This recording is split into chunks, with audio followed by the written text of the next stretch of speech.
Hi friends, ஐநார் துணையில் நாளைக்கு என்ன நடக்க போகுதுன்னு பார்க்கலாம். வாங்க வீடியோக்குள்ளே போகலாம்.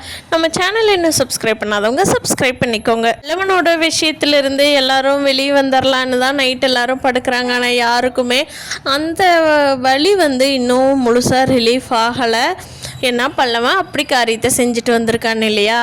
அடுத்த நாள் நிலாவை சேரனோட அப்பா கேட்குறாரு, ஏம்மா வேலை கிடச்சிருச்சா, என்ன பண்ணிகிட்ருக்குற, இருந்த வேலையும் விட்டுட்டு வந்துட்டியாம்மா அப்படிங்கிறாரு.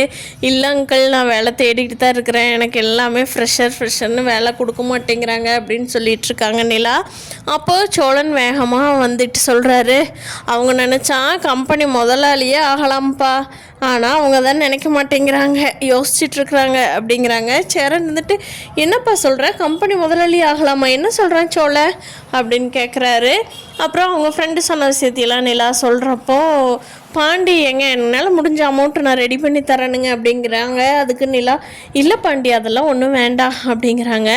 அதுக்கு பாண்டி பேசாமல் நம்ம வீட்டு பத்திரத்தை அடமானம் வச்சிடலாமா அப்படின்னு கேட்குறாங்க. அதுக்கு சேரன், அப்போ உங்களுக்கு ஓகேவாப்பா, சம்மதமாப்பா நிலாவுக்கு வீட்டு பத்திரத்தை அடமானம் வச்சு 5 லட்சம் ரெடி பண்ணி கொடுக்குறக்கு அப்படின்னு சேரன் கேட்குறாரு. அப்போது சேரனோட அப்பா சொல்கிறாரு, ஏண்டா இந்த நிலாவால் தான் இந்த வீடு மாதிரி இருக்குது, நிலாவை கொடுக்காம வேறு யாரும் கொடுப்ப அப்படிங்கிறாரு.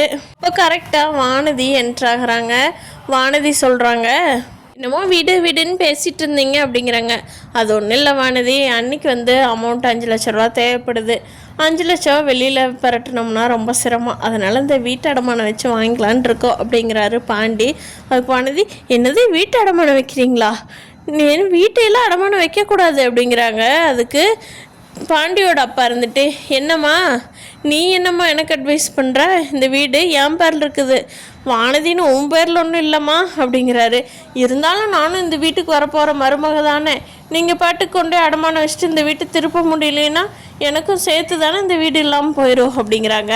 ஓ, இன்னும் நீ பாண்டி கல்யாணம் பண்ணாதப்பவே இந்த வீடு உனக்கு, இதில் வர்ற பங்கு உனக்குங்கிற அளவு கணக்கு போட்டியா, பாண்டி எவ்வளோ நல்ல பையன், அவன் போய் பொண்ணு பிடிச்சிருக்கிறான் பார் அப்படிங்கிறாரு நடேசன். அப்போது பாண்டி வானதி பேசாமல் இருக்கிறியா, இது எங்கள் விஷயம், நான் பார்த்துக்கிற வானதி, நீ பேசாமல் அமைதியாக வாங்கிறாங்க. அதுக்கு வானதி, நான் வருங்கால பொண்டாட்டி தான்டா, நான் பேசாமல் யாருடா பேசுவாங்க அப்படிங்கிறாங்க. வானதி தயவு செஞ்சு கம்முன்னு வானதி அப்படின்னு சொல்லி பாண்டி கூட்டிகிட்டு போகிறாரு வானதி அந்த பக்கமாக. ஆனால் நம்ம நிலாவுக்கு மட்டும் இந்த அமௌண்ட்டு கிடச்சி பிஸ்னஸில் கம்பெனி ஓனர் ஆகிட்டாங்கன்னா கண்டிப்பாக நிலா சம்பாரித்து இவங்களுக்கு எல்லாத்துக்குமே வீடு கட்டி கொடுக்காம விட மாட்டாங்க. நிலா அவ்வளோ நல்ல பொண்ணு, அவங்கள பற்றி வானதிக்கு எப்போ புரிய போகுதோ. பாண்டியை கல்யாணம் பண்ணினாங்கன்னா வானதி இந்த வீட்டை 2 ஆக்கிட்டு தான் வேறு வேலை பார்ப்பாங்க. பாண்டியை கல்யாணம் பண்ணாமல் இருக்கிறது தான் நல்லதுன்னு நமக்கு கூட தோணுது. ஆனால் பாண்டி லவ் பண்ணி தொலைச்சிட்டாரே, என்ன நடக்க போகுதுங்கிறது வரப்போகிற நாட்களில் பார்க்கலாம். ஆனால் இந்த வீட்டுக்கு செட் ஆவாங்களா அப்படிங்கிறத வரப்போகிற ஃப்யூச்சரில் பார்த்தா மட்டும்தான் தெரியும். சந்தா நிலா எல்லாருமே ஓகே, ஆனால் வானதி என்ன பண்ணுவாங்கங்கிறது எல்லாத்துக்குமே ஒரு கேள்விக்குறியாக தான் இருக்குது. இதில் பல்லவ வேறு இப்படி பிரச்சனையை இழுத்துக்கிட்டு வச்சுருக்கான்.